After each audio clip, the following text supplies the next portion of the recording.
Hi guys, we're back. Just full disclosure, it's February 25th, but I decided to film this video now while the books are super fresh in my mind. I have a feeling I'm probably not gonna read any more books this month just because my birthday is March 2nd. Get ready to celebrate me. The week around my birthday is always really chaotic, so I feel like this is probably all that I'll be able to read until March. I actually did one better than I did last month. We have 6 books here. Oh, they look so cute. This is such a weird hodgepodge of books. Like, there's a couple that I feel like I need to apologize for reading. We'll get into it. Let's just jump right in because last month's video was absolutely too long. It was really difficult for me to edit because I wouldn't shut up. So we're just gonna jump in now and keep it short and sweet and to the point. Also, I decided that next month I'm gonna film my thoughts for each book before and after I read them, like as I go, instead of all at once at the end like I'm doing now. If you guys are interested in following any booktubers, Jack Edwards is my favorite. He's the only one that I'm subscribed to. I love him and that's how he does his videos. And I feel like it just keeps it a lot more fresh. I decided to copy him, so that's what I'll be doing next month. Okay, let's gonna get into it. First book, we have Play It As It Lays by Joan Didion. The only other Joan Didion that I've read, I believe, is, I just had to go check. The only other Joan Didion that I've ever read is South and West. I read it when I was doing Emma Roberts' book club with Bellatrist, but this one has always been super intriguing to me just because I love the cover. Like, I literally bought this for the cover, but my friend Aurora said she read it too, so I decided to pick this one up to kick off February. My overall impression is that I wish I'd read this in school. I feel like there's so much room for discussion in this book. The way that Joan Didion writes is kind of like, I'm gonna make the comparison to the way that you speak French, where a lot of times the end of words or sentences just like trail off. And if you know French, you know how to fill in the gaps. I feel like she writes in a very similar way. She leaves a lot up to not necessarily our imagination or our interpretation, but she just makes like very suggestive statements and you kind of have to like think to yourself like, oh, so then is that what happened? Like, I don't know if I'm doing a good job of explaining, but I think had I been in a classroom setting with a bunch of people kind of bouncing ideas off of each other and saying like, oh, I think that she intended to mean this. There's a point in the book where I'm pretty sure that she got sexually assaulted by somebody, but I'm also not sure. Like, she never explicitly said it. I don't know, I think I would have really liked reading this in high school or college. I wish that I did. Or I wish that I was maybe reading this alongside somebody else. So Joan Didion usually writes about women in California in like the 60s and 70s. Interestingly enough, so does someone else that I'm going to talk about later, Eve Babbitt's. I'm gonna be honest with you. As I'm sitting here right now, I am confusing plot points in these two books. Like, I'm having a hard time parsing them apart. So do with that what you will. Like, they're so similar in a lot of ways and obviously they're very different. They're completely different authors, but they both focus on women and their experiences with men and the other women around them and Hollywood and kind of like having to play a game,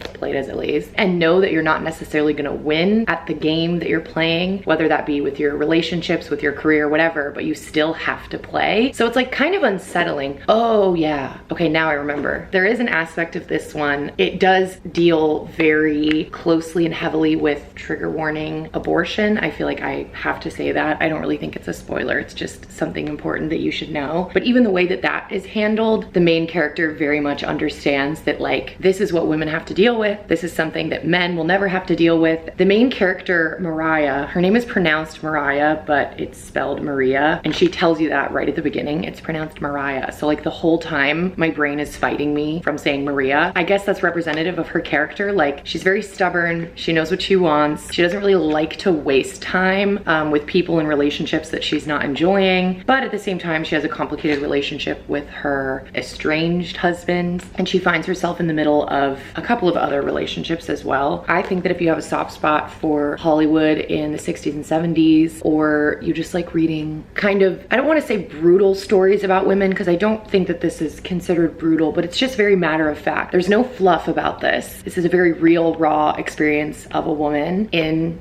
California in the 60s and 70s. I hate to say, like, if you like other Joan Didion, you'll like this, but it's very consistent with her work, and it's also consistent with Eve Babbitt, who we'll get to in a minute. I feel like I'm not saying enough about it. I did like it. I just read it very quickly. One of the things about the way she writes is that like this is one chapter, this is one chapter. So it's very easy to get through. I think in a way, these kind of like this is a little chapter, it's a paragraph, but it's a chapter. These gaps in my mind are very much representative of the gaps that are in the story that you as the reader are meant to, I guess, infer. I think her writing is very strongly suggestive, and it's almost like it was too much for her to say out loud. So she's just like, you figure it out. And it does leave the reader feeling very unsettled, almost like as if you're looking around like, is anyone else reading this? So again, I do wish that I had read it in a classroom setting or in a book club. That being said, if anyone else has read this and wants to have a little chat in the comments, please feel free. I didn't like highlight anything in the book though, which again is very unlike me. And it's not because I wasn't enjoying it. I just think it was like almost happening so quickly that I couldn't fully digest the story. Yeah, maybe that's what it was. I read it in one night. Everything was happening so quickly. There was a lot of these like blank spaces where you're just meant to kind of fill in gaps in the plot. I just feel like I didn't really have a chance to let a lot of this sink in. But I can imagine that if I'd been assigned this in like an AP Lit class where you're only reading a chapter 2 at a time and you're writing like a mini essay about it, and then you're talking in class and reading another 2 chapters, I think I would have like really properly digested this book in a different way. So I'd be curious to know if anyone has a similar experience in reading it. That's how I started off the month. This is when things get chaotic and honestly a little bit embarrassing. So keep in mind, I went to the bookstore at the beginning of the month. I knew Valentine's Day was coming up, and I like honestly chose these books. I try and buy 2 at a time. I go like once a week. I chose them because of the covers. I just felt like they had Valentine's Day vibes in the color palette. I had no intention of buying this book. It wasn't on my to be read list. I just saw it on the shelf and I was like, ooh, pink. I don't know, I liked the cover design. It's called Tell Me Lies. Carla Lovering is the author. I'd never heard anything about it. I briefly looked at the back. I saw this line: their addicting entanglement will have consequences that they never could have imagined. And then underneath, the dilemmas of young adulthood and the difficulty of letting go, even when you know you should. And I thought, I should probably read this. Just for reasons, I should read this. So I picked it up. Again, like no prior knowledge, didn't know anything about the plot, the author, hadn't heard a single review. The first chapter in, I deeply regretted buying this book, and here's the reason. This is like young adult sap. I don't feel like I have the correct like literary terms to talk about this, but I hope that I can begin to describe it and you'll understand what I mean. The characters have names that sound fake. They have names that sound like something I would come up with when I was 12 and I was like writing a little story, like Connor St. James. Like no one's name is that. Like it just sounds fake. Or like, I don't know, Summer Montgomery. Like whose name is that? Do you know what I mean? Like, am I making sense? Like they sound like names that are just completely made up. And I think that's a young adult thing. I remember that from a lot of the books that I would read when I was like in middle school. But the other thing is the way that she describes certain things, again, reminds me a lot of not even Gossip Girl. I feel like Gossip Girl was better written than this. I sound like I'm being such a hater. I really like this book. We'll get to that in a minute. But you know when you're reading a book and they're describing a character and it's like her long chestnut brown hair was tucked behind her ear, revealing a dainty Tiffany's diamond that was glistening in the sun, and you're just like, okay. And then it's like her Tory Burch sweater like flapped in the wind. Like there's so many brand name descriptors, and the way that she describes and like really gets into the nitty-gritty details, trying to paint a very, very clear picture. I sound like I'm just being a hater right now. I'm sorry. But like, do you know what I mean? The descriptors about the characters, the way that they looked, all the brand names that they were wearing, it was just so much. And it's like the details are almost overwhelming the actual plot. Hold on though. I got past that very quickly when I realized what was going on at the core of this story. I wish I could almost like shave off all of those ridiculous details and those little, it kind of seems like a Wattpad writing style. Do you know what I mean? Like that's what happens when you're young and you're starting to write. You feel like you have to describe all of these really tiny details instead of like letting the story tell itself. But anyway, once I kind of got past that and realized what story was happening, I breezed through this book. I started reading it late at night. I woke up in the morning and picked it up, which I never read in the morning, and I didn't stop until I finished it. I also highlighted a lot in this book. It's about a girl who is a freshman in college,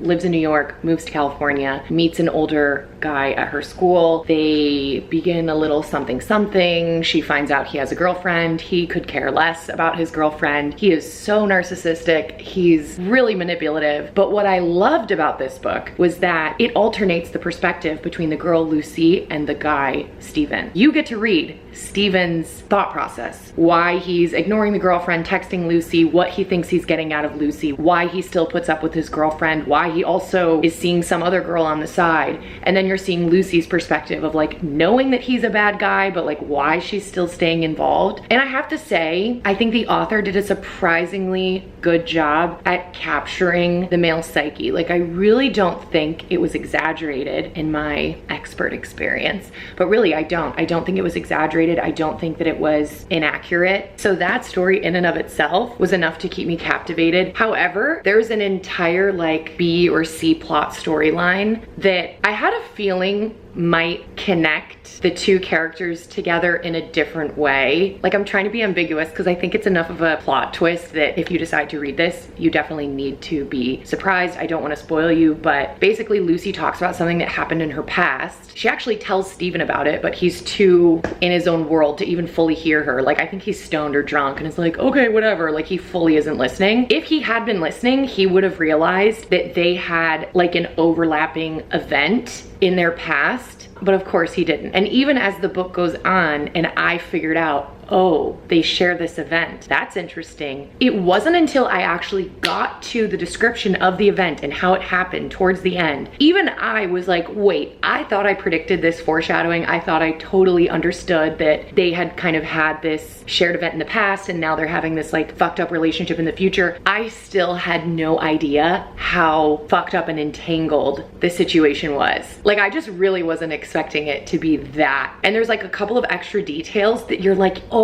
my God. And it comes at just the right time because I have to say, like being someone who tends to get involved with and like have relationships with people who are total narcissists, like borderline personality disorder, I can understand why Lucy like stayed involved with him for so long and keeps going back to him. But you find out this insane detail right at the end when like, I feel like as I'm reading the book, I kind of like Steven too, even though he sucked, because I can just like relate my own past relationships to him. But it's almost like, thank God you find out this detail because it helps you walk away from the book when it ends. I hope I didn't give too much away. Overall, I just want to say this is not the normal book for me. I don't pick up romance books. That's really never my preferred genre. I'm gonna contradict myself in a few minutes, but I really don't ever seek out these type of books. And I feel like this is a book that had I known what it was really about, I would have never picked it up. But I'm glad that I did just because it pleasantly surprised me. It was like an easy sort of read. It didn't take as much literary prowess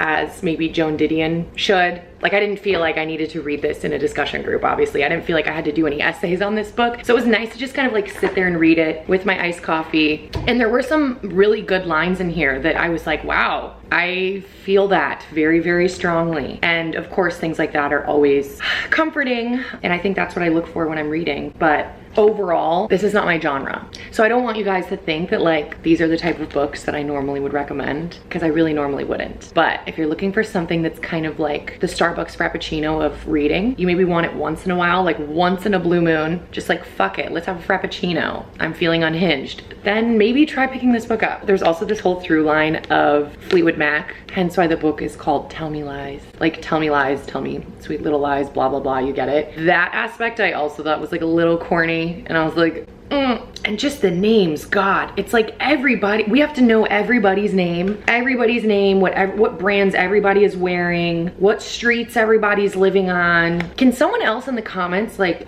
extrapolate on that for me? Because I really do feel like that is a thing that is so common in like young adult novels, is like, we just have to name everything. And it's like, no, we don't. I don't necessarily need to know what kind of sneakers Steven is wearing to know that he's like a fuckhead. Why is that such a common thing in like young adult or like romance literature? Like why? Does anyone wanna enlighten me? I actually like really enjoyed this. So don't let all of my criticism sway you from reading. I'm just looking for a line that I highlighted that can maybe justify like why I read this book and why I liked it. Oh, okay, like this line. I thought this was good, okay? She says, I was emotionally intelligent enough to know that Stephen was not good, not objectively. But if I stood face to face with myself in the truest light, I wasn't either.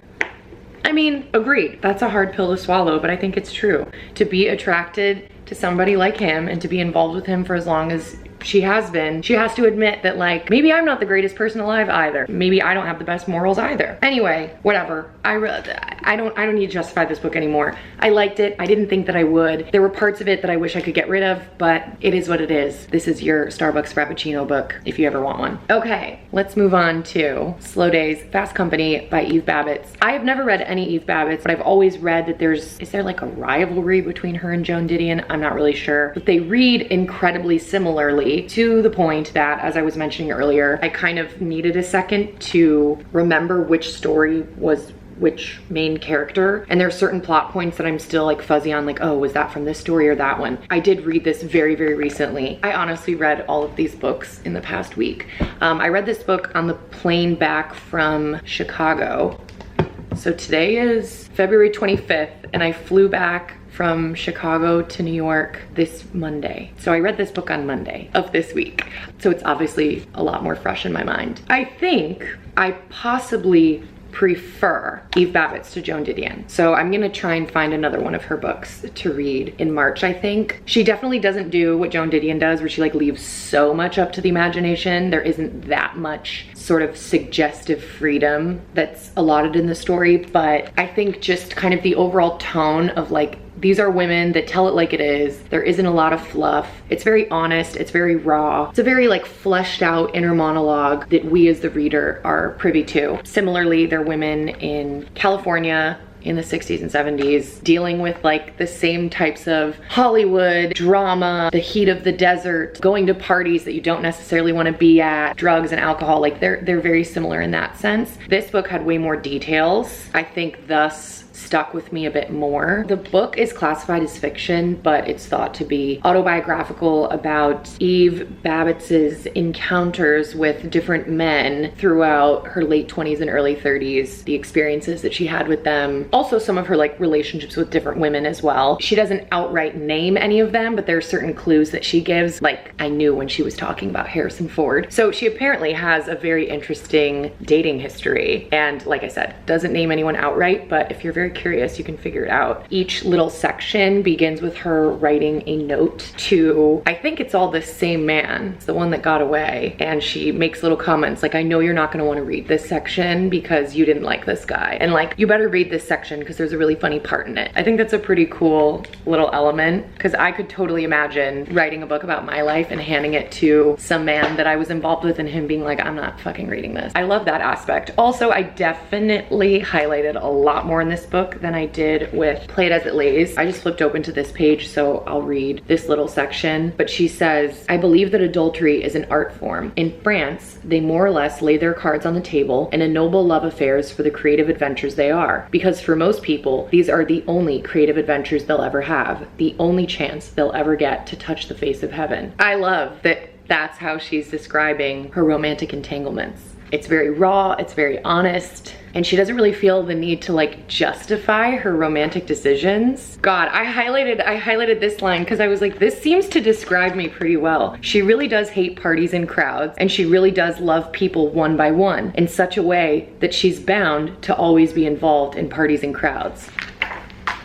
Like literally me. That is literally me. I felt such a stronger connection to Eve Babbitt than I did to Joan Didion. Again, I think her writing is just more detailed, more fleshed out. They're both equally very honest, relatable in their own right, but I feel like I know Eve Babbitt a little bit more. I'm like in her psyche a little bit more. So I think overall I enjoyed this book more. And in my opinion, it was still very like timely in 2022. I love that. It's like in a way a sort of picture of California in the 60s and 70s, but but so much of her experience with men and her friends and parties and her career and whatever else are just as relatable today. It was also a very quick read. Like I said, I literally read it on the flight from Chicago to New York, which is barely 2 hours. So, okay, moving right along. This book I read on Tuesday of this week. And yes, I read it in one day. I feel like this book needs a lot of justification from me. If you are someone that is very into booktube or book talk on TikTok and YouTube, if you follow a lot of like book bloggers or whatever, you will have seen this book before. Imagine my surprise when I saw all of these influencers talking about reading this book. And I was like, do they know what this book really is? Because I do. And I'm very pleasantly surprised that the author has gained such recognition, and this is a New York Times bestseller. Very proud of her. Just, I don't think most people know what this book originally was. So I'm gonna tell you. The book I'm talking about is The Love Hypothesis. And I'm here to inform you that this is adapted Star Wars fan fiction, which I read when it was fan fiction. I have been following this author on Twitter for a very long time. I feel like I've mentioned this before. I don't think I need to belabor the point, but I am a massive Star Wars nerd, like massive. And right after Rise of Skywalker, which was an absolute trash fire of a movie, left me feeling so disappointed, so empty, and so lost. Where do you turn in those situations? You turn to your fandom, and there's so much amazing creativity that comes out of fandom, whether that's art or fan fiction, video essays, things like that. That is how I found Allie. Her name on Twitter is Ever So Allie, but it used to be Ever So Reylo, which is the ship name for Rey and Kylo Ren. So I've been following Allie, I guess, since Rise of Skywalker. So that was like November, December 2019. She kept coming up on my timeline. People would always be like, she writes the best fan fiction. She has the best fan fiction, period. Everyone would be like, I need fan fiction recommendations. Rise of Skywalker broke my heart. Everyone is recommending Allie's fanfic. Then the pandemic started. So of course I had to peruse. I read almost everything that she's ever written. She is very, very talented. The story that she ended up taking off AO3, which is a fanfiction website, and adapting for this book, and she also took off a couple of other stories, and she warned people on Twitter like, hey, if you like these stories, be sure to save them because I have to take them down because I'm gonna start developing them for books. I will say, out of all of the stories of hers that I've read, the ones that she took down to work on weren't necessarily my favorite, but that's also because I'm getting so nerdy right now. They're considered AU, which means alternate universe. They're like the characters written in an alternate universe. I don't tend to like stuff like that. I tend to like stuff that's written in universe, like a continuation of the film or like a extended or deleted scene from the film, right? So I like things that are in universe, which she does write, but she was adapting her alternate universe books. What was I saying? Oh yeah, they definitely weren't my favorite, but I could see that they were well written. And yeah, she basically warned people on Twitter, save these stories because I'm gonna have to delete them. And it was cool like following her during that time when she was like, I'm gonna be pitching them and I'm developing them and I'm having a hard time during quarantine. I'm still working and I'm also trying to work on these stories. Seeing the whole kind of like fandom rally around her and be so supportive. Then one day she's like, I have an agent. And that was so exciting. I remember so many people were posting about it. And I honestly just, after that point, forgot about it because she pretty much disappeared from Twitter because she was obviously writing this book. And then one day I just saw some girl on YouTube be like, I'm reading this book. And I screamed. Like I didn't realize it had happened so quickly. And I kind of missed the part where it got published, I guess. But to me, it's incredibly obvious. Like that bun is supposed to look like Rey's 3 buns that she wears. The illustrator is also a part of the reylo Star Wars fandom. So this was very intentional. That is literally Adam Driver. The character's name is Adam. But I told this to like 3 people and they were shocked. Like they had no idea. So I guess that's fine. You don't need to be a Star Wars fan to like this book, but I'm just explaining to you. The only reason I picked it up is because I was following Allie before. I had read it as fan fiction. I felt like I just had to. I have to support, you know what I mean? But again, this is like, it's contemporary romance. I'm not really much of like a romance book kind of girl, but I think if you are a person who likes romance, you obviously don't need to know a damn thing about Star Wars to like this book. Although there is a very intentional nod on the back. She makes a reference to Jedi mind tricks. There's also a Star Trek nod in the book. A direct Star Wars nod would have been too much, but she told people like, I did Star Trek because it was, you know, close enough. I feel like it's fun if you like Star Wars and you know that going in. I don't know, I guess you just read the book in a different way. You definitely don't need that background information. Like, you don't need to like Star Wars, you would still like this book. All of that ridiculous backstory, just to inform you. This, again, is not my genre. I don't think I would ever pick up something like this if it hadn't been written by a very popular fan fiction writer in the Star Wars fandom, you know? So I just want to put that out there. All that being said, I thoroughly enjoyed it. People always talk about reylo as being enemies to lovers. This isn't necessarily enemies to lovers. It's more, I guess, what people call grumpy meets sunshine. Like, he's a total dick. She's sweet. For some reason, he hates everybody that he knows, but he has a little soft spot for her. I like things like that because I tend to bring that out in people as well, believe it or not. I think if you work in academia or if you are interested in STEM, you would love this book because there's so many references to science and physics. It's basically the story of a PhD candidate who, this doesn't really make any fucking sense. She like needs to make it look like she has a boyfriend so her friend doesn't get mad at her. So she like kisses this random guy. Again, like, when would this ever happen? She kisses this random guy. It turns out to be this ridiculously mean asshole professor. And you would think that he would be super furious with her, but he agrees to kind of play along. They're fake dating. Then maybe they, you know, what do you think happens after that? Like, I don't know. But like, I think Allie's a good writer. I really enjoyed reading it. I have to say, even though I've read so many of her fanfiction stories before, and I definitely know her style of writing, and like I said, like, it's good. Like, she's a good writer. There are people that are shitty fanfiction writers. She is a good fanfiction writer. And reading this book, it was very comforting. I'm like, oh yeah, this is Allie's kind of writing style, and I liked that. But some things happened towards the end that I was like, oh, I was not expecting that. And obviously, she really fleshed out the initial story that she adapted to write this book. I didn't see a lot of these extra little plot elements coming. I really enjoyed it. Here's the thing, I didn't highlight anything. I wasn't taking notes. You know, I read it in one go and I really liked it. This would be like the champagne, right? If we're making some drink references here, I'm more likely to have champagne once in a while than I am to pick up a Frappuccino. It goes down easy, it's bubbly, it's fun. There is like explicit sex scenes in here, which happens all the time in fan fiction, but I found it super funny when I was watching some review videos that girls were doing where they were like, oh, it gets really steamy. And I'm like,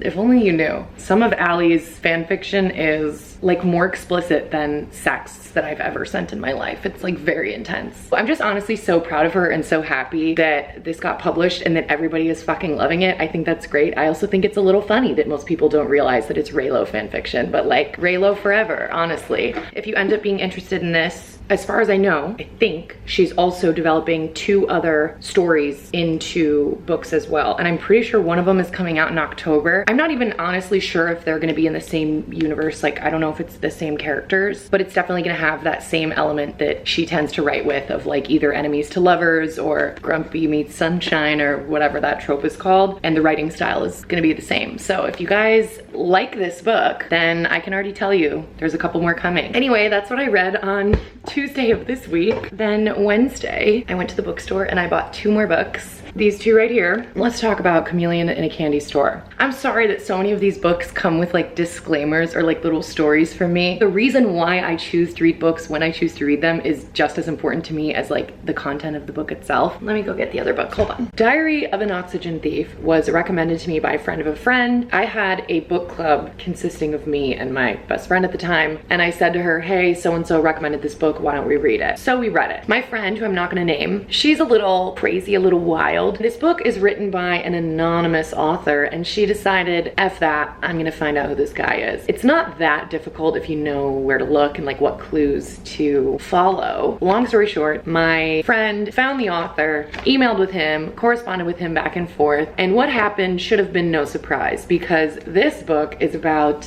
a middle-aged guy, his kind of like sexual depravity, his interest in younger women. He's kind of gross, unashamedly so. Of course, my friend is messaging with him and it very quickly turns inappropriate, and he's like trying to meet her. He's like, oh, when are you gonna go back to New York and visit your friend? Like, I'll go too, da da da da. And I was just like, oh God. Again, it's like, what were we expecting? This guy literally has no qualms about being the type of man that he is. This is like a work of fiction, but no, it's not. Like, this is his story and he's very open about that. And yeah, he's also very unashamed about being a creep. So of course he was gonna be a creep to my, how old was she at the time? 21-year-old friend. I kind of liked this book when I read it because it was like weird, and I tend to like unlikable characters. I don't know, it kind of feels like you're reading a sexually depraved man's diary. And I guess I don't know, I liked it. I thought it was interesting. I was at the time really down to keep reading the other books in his series, but then once we had a real life kind of encounter with him through my friend, I was so turned off by that and weirded out that I fully never thought about this book ever again for like 8 years. And then the other day, I'm at McNally Jackson, which is my favorite bookstore in the city, and I saw this book and I was like, oh my God, yeah. I never continued the series because I was so weirded out that the author was being a total perv. That's the thing, I don't think it's that, oh God, I'm gonna sound insane. I know how it's gonna come across when I say this, but like, I don't find it that weird when there's an age gap. It didn't feel as weird or as gross to read about an older man having feelings for this younger girl that he knew and had like somewhat of a relationship with. That's like understandable to me, but to then try and replicate that with a literal random stranger that you've never met before, the only thing about her that you like and that you know is that she's younger and has read your book. Like, that's where it felt really like scummy to me. Anyway, I did want to know what had happened. I did want to read more. Like I said, this was like 7-8 years ago. I just thought that was an anecdote worth telling. So I picked up the second book, which is called Chameleon in a Candy Store. It was previously published as Chameleon on a Kaleidoscope. I actually prefer Chameleon in a Candy Store because I think the imagery of being in a candy store and having so many different choices, as he feels that he does with many different women, and being a chameleon and being able to adapt to what each woman wants, I think is a better title for the book. So in this book, we already have the knowledge that he has published Diary of an Oxygen Thief. We already know that he is like somewhat successful now. Now we're reading about all of the different relationships that he has with so many different women. I like that the book is not really broken up into chapters. It's broken up into, I think, only 3 parts, but within each part, he'll start the section with the woman's name that he's fucking around with. Again, like, I always appreciate brutal honesty like this. I think that's why I enjoy reading authors like this. Like, he literally says at one point, later that night, Yvette called me an asshole with such conviction, I almost felt grateful to hear such an honest utterance. Like, he knows he's a piece of shit. He knows that he's a sexually depraved creep. Honestly, I would rather read about that because I know that is real. This is how people are. People are very rarely like this, you know? So I think that's why I tend to gravitate towards books like this. Yeah, it goes through his different dalliances with different women and how he uses the success of Diary of an Oxygen Thief and also the internet to not only propel forward his writing career, but to also create more notches on his bedpost. So I actually really liked it. There is a third book in this series. I believe it's called Eunuchs and Nymphomaniacs, I think. I'm honestly probably gonna pick it up the next time that I go to the bookstore. It's a very short read. Read this in one night. I guess I read this on Wednesday. Oh yeah, I read this on Wednesday because today's Friday. Jesus Christ. This has been a very intense week of reading. I recommend it if you tend to like books with more brutal, unlikable characters. If you liked Homesick for Another World, maybe try these two. But I feel like if you want to find a character that you like and that you can relate to, then maybe he's not. Maybe this is just not the book for you. Let me see if there's any other lines in here that I really like. I really like this line too. He's talking about a girl that he had a close relationship with, and he said, she was forcing herself to try on my ill-fitting skin to look at the world through my eyes. Even he knows that the women that he's involved with are like trying to see the good in him, and he's like, no, it's not worth it. He's like, quit while you're behind, babe. I feel weird saying that I enjoyed it because, again, I know how much of a creep the author is in real life, but I did enjoy it. It is what it is. And maybe I'm far removed enough now from this incident and from that experience that my friend had with him. Nothing ever happened. Like, they never actually met up. Even the bravado and the expectation that he had that he could meet up with her if he wanted to was just like, any thoughts? Anyone? No? Okay, maybe we should stop talking about that.